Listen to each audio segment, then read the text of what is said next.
ট্ৰেডিঙৰ লগত জড়িত কাৰো সমৰ্থক হ'ব নোৱাৰে।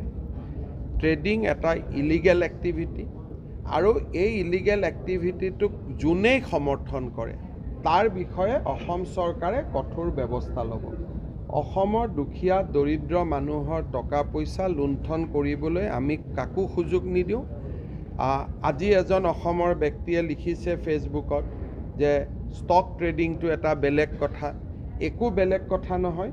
ৰিজাৰ্ভ বেংক অফ ইণ্ডিয়াৰ অনুমতি নোহোৱাকৈ কোনেও কাৰোৰ পৰা এটকাও সংগ্ৰহ কৰিব নোৱাৰে।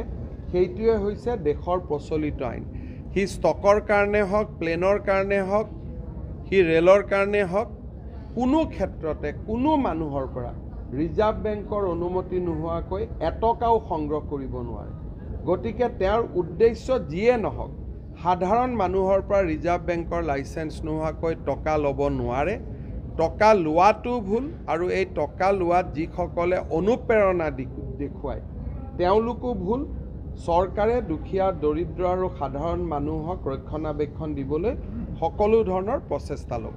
এইখন অসম বেলেগ অসম, ইয়াতে কোনেও কাকো জ্বলাই দিব নোৱাৰে। এইবোৰ পুৰণা কথা আছিল, আজিৰ দিনত এইবোৰ সম্ভৱ নহয়। আৰু সকলোৱে জানে যে আইন হাতত ল'লে পৰিৱেশ কি হ'ব।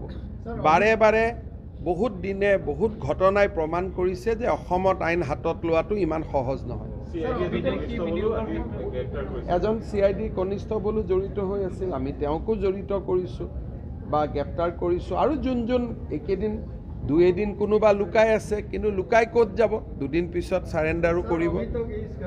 हमसे हम असम का CM हूँ। हमारा जो आपका साथ संवाद, इनको गिराने का आप कोशिश मत कीजिए। मैं यहाँ केस का बारे में आपको बोल सकता हूँ, कोई एक्ट्रेस एक्टर का बारे में बोलना मेरा काम नहीं है। Yes, how can you stop it?